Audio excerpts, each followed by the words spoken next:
What kind of car is this? I've never seen one before. I've never heard of it. It's a what? A 1951 Muntz Jet. It's one of the most unique and interesting cars ever produced and is the best of the best. Everywhere you look, you see interesting details and superior quality craftsmanship. Let's take a closer look.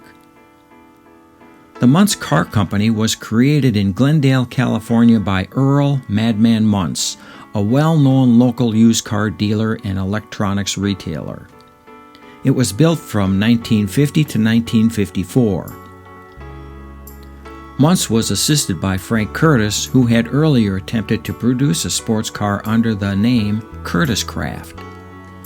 In 1951, Curtis sold the license to manufacture the cars to Muntz, who quickly rebadged them as the Muntz Jet and extended the body to make it a four-seater. Priced at $5,500, the Muntz Jet was more expensive than most Cadillacs at the time. Yet Muntz later admitted to losing $1,000 on each car assembled. The biggest reason was his low production volume, which reduced the possibility of significant automation. By his own reckoning, labor costs alone added $2,000 to each Muntz Jet produced, and in his company's 5-year history, less than 400 removable hardtop convertibles were assembled.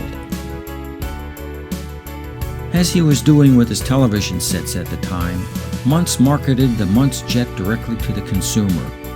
There were no distributors and no dealers, but there were his usual abundant advertisements. Only now they appeared in more prestigious publications like the Wall Street Journal. Luxury touches were added to the interior, but Muntz retained the basic Curtis styling with its smooth slab-sided shape.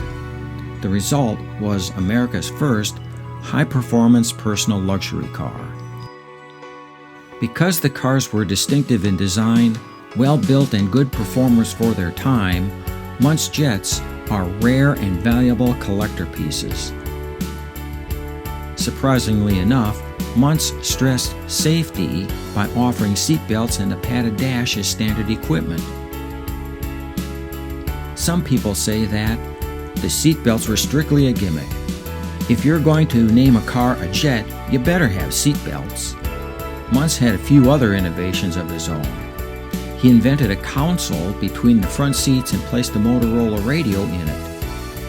He actually affixed the speakers in both kick panels. The most unusual option of all was, without a doubt, the liquor bars built into the huge rear armrests. One of the armrests is actually an icebox. The removable padded hardtop is heavy, and it's no easy job to work the transformation from snug coupe into classy convertible. No folding top was provided. You had to leave the hardtop at home and pray it didn't rain before you returned.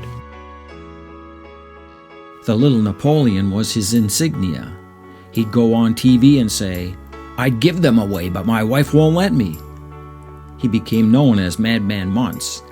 That's why he had the little Napoleonic Madman as his logo. Today, Earl Muntz can take honest pride in his Jet, the car that pointed the way for the generations of personal luxury models that followed. As has often been said throughout his long and varied career, he was simply ahead of his time.